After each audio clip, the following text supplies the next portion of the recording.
kalau kita sadar, sebenarnya justru peluangnya ada di negara-negara seperti Indonesia. Kenapa? Karena dengan demikian kita memiliki potensi di mana konsumen bisa memiliki banyak pilihan untuk memilih brand yang mereka inginkan.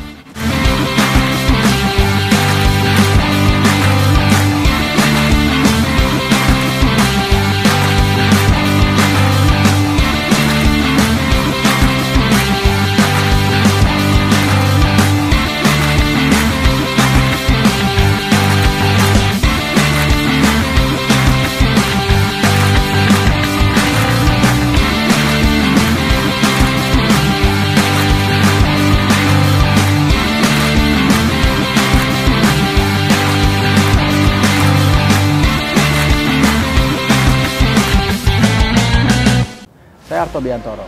Saya seorang aktivis brand yang telah mengamati dunia brand sejak 20 tahun yang lalu. Pertemuan saya dengan begitu banyak brand membuka wawasan saya, mempelajari bahwa begitu banyak brand membangunnya dengan cara yang berbeda-beda. Saya akan mengajak Anda untuk berpikir kembali tentang proses membangun brand dan hal-hal seru yang belum pernah Anda dengarkan di dalam dunia brand.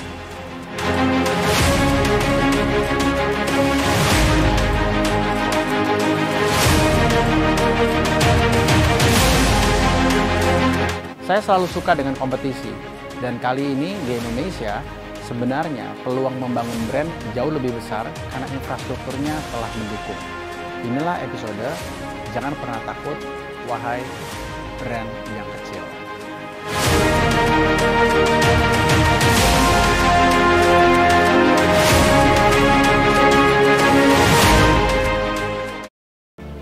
Beberapa tahun yang lalu, mungkin sekitar 2014-2015, saya pernah pergi ke sebuah negara bernama Myanmar.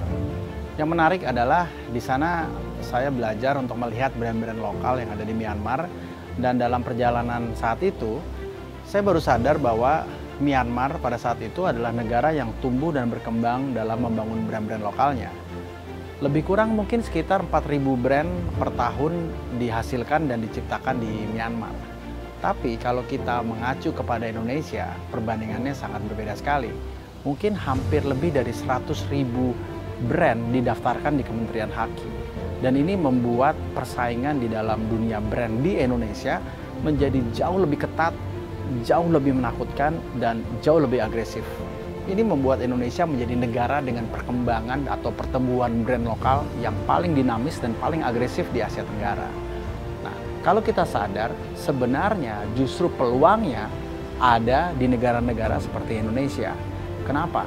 Karena dengan demikian kita memiliki potensi di mana konsumen bisa memiliki banyak pilihan untuk memilih brand yang mereka inginkan. Kemajuan teknologi, kemajuan infrastruktur, dan kemajuan yang dilakukan oleh pemerintah sampai hari ini bukan saja membuat peluang begitu banyak brand-brand lokal tumbuh, tapi juga menciptakan ketakutan dan tantangan tersendiri untuk brand-brand yang lebih besar. Brand-brand yang lebih besar pada saat maju ke dalam era yang begitu terbuka dan modern seperti ini tentu memiliki tantangan-tantangan. Sadar atau tidak sadar, teknologi-teknologi besar, industri digital, sebenarnya diciptakan justru untuk kemajuan para UKM. Jadi kalau kita bicara apakah ini era kita, bagi pelaku brand-brand yang sudah berusia lama, ini adalah tantangan, khususnya bagi brand-brand yang besar. Karena pada era brand-brand besar sebelumnya, di 60-an, 70-an, atau 80-an, proses membangun brand menjadi lebih mudah dan sangat bisa didominasi oleh mereka yang mempunyai uang.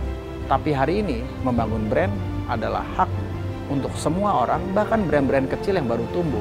Digitalisasi justru membantu brand-brand kecil ini untuk tumbuh dan berkembang dan mampu bersaing dengan brand-brand besar lainnya yang ada di Indonesia.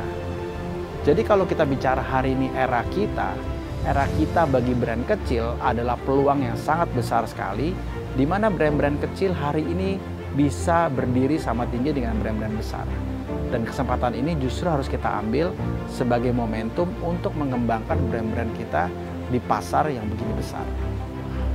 Bagi kita sekarang yang sedang membangun brand, ini adalah era yang terbaik karena ekosistemnya sudah diciptakan.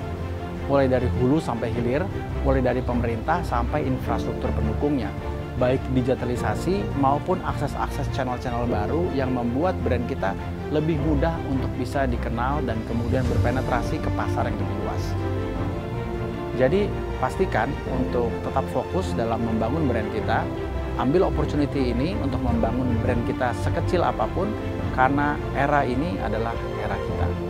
Sampai di episode berikut, dan kita akan membahas hal-hal menarik dari inside branding and everything in between.